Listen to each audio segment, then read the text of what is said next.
my channel. It's Sunday once again. And medyo maaga tayo day kasi nag-deliver ako ng mga foodies na order. So it's only 10 in the morning and we're out. I know it's a lockdown today. Actually, ang lockdown I think August 6 to 20 but I'm not sure. Alam ko 2 weeks siya. But be safe guys. So later on we will have a cooking show. So it's another cooking episode. But let me do first an errand. I need to buy some medicines and I'll be back.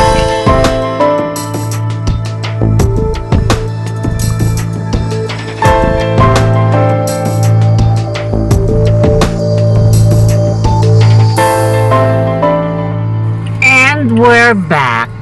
Ayan. Kalala ko sa inyo siya. Siya si Catherine. Siya si Bakekang. Kakain muna kami ng... Huminto kami. We're done buying medicines. Ano to? Pandikoko.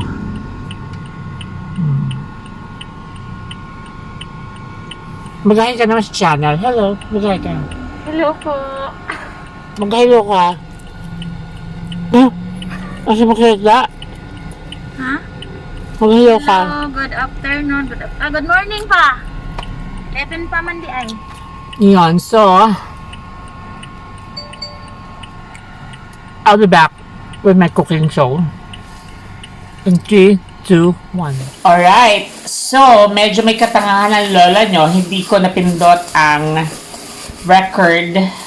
So, I'm nagagawa na ako kanina. Ang ginagawa ko lang is, this is just pork giniling na 1/4 and then I have minced garlic, minced onion, salt, pepper to taste, and then granulated garlic. So, yon, just mixed it and then you're gonna add 1 egg. Alright, so we're gonna start sauteing na guys.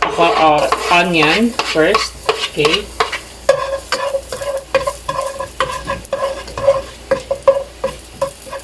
And then, after a minute, hintayin nyo siya maging transparent. You're gonna add garlic. Okay.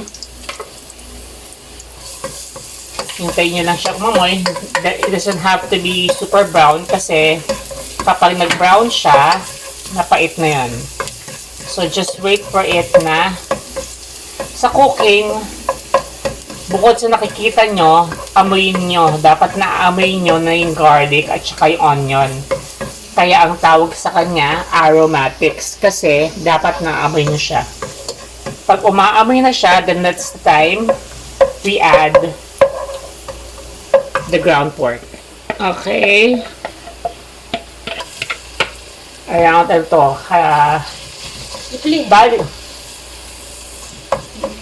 Bali yung 1/4, hatiin nyo sa gitna. The rest kasi ang ginawa ko, balls, yung kalahati niya, and then, panggisa yung kalahati. So that you're not spending or using a lot of your giniling. Siyempre, ngayon, mga panahon ngayon, lockdown, so mahirap ang resources at mahirap mamili. So, save nyo muna yung mga resources nyo. Kaya ang ating menu for today is very affordable. And then, kapag medyo brown na siya, after 2 minutes, we add 4 cubes. Okay. And then, let it melt lang for another 2 minutes before we add your broth or your water. Alright, so our pork is, or our minced pork is done sa saute. Okay, yan no, yung mga naninikit yan sa pan, masarap yan. So, we're gonna add, water lang gagamitin ko. 3 cups. Okay? Alright? And then I added 3 cups, 2 cups, mga 2 cups of water. Right? And then, bring that to a boil. Cover it. And then, so that will stay here siguro mga 20 minutes. And let's check after. Alright, so after 20 minutes, check lang natin yan, kumukulo na siya. So, remember kanina, nagawa tayo ng balls. So, we now add that. Okay? Slowly. Lagay niyan dyan.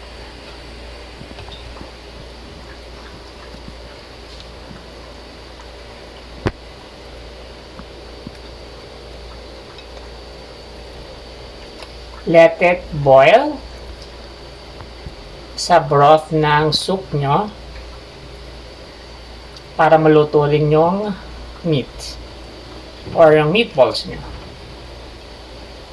Okay.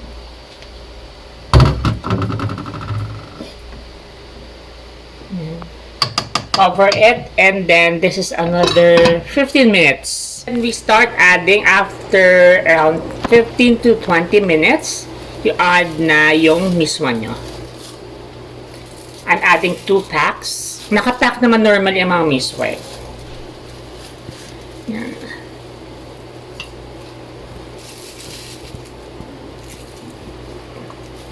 Ito sobrang bilis lang to, around 5 to 7 minutes. Maluluto na yan eh. Yan. Madali lang maluto ang miswa. Kasi manipis lang siya. Just keep on moving it para hindi siya magdikit. Okay.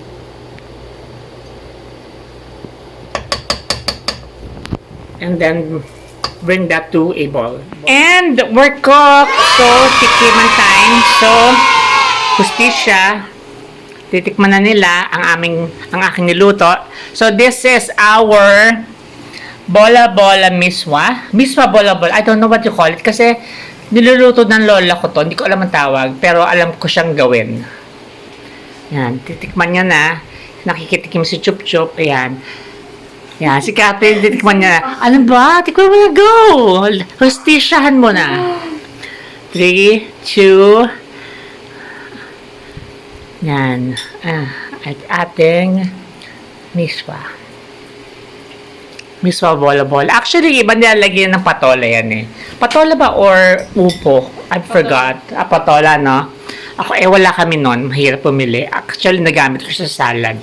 So, yan. Titikman siya ni ano. Tikman na itong luto ni.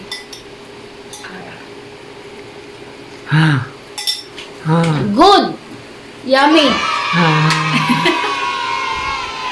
Alright, guys. So, alright, and we're done. So, that's it. That is our meal for today. So, we made sure na parang mura lang talaga siya kasi nga lockdown tayo. So, nagtitipid tayo ng mga resources sa bahay. So, as much as possible, tipid-tipid much. So, if I'm not mistaken, this is under 200 pesos kasi yung 1/4 na ginili, around, tama ba, 150?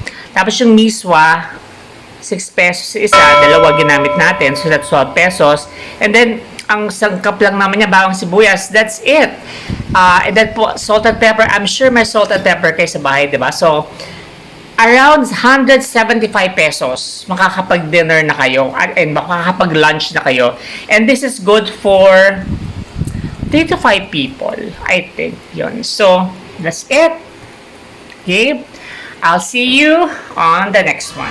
Don't forget to subscribe and like this video. Bye!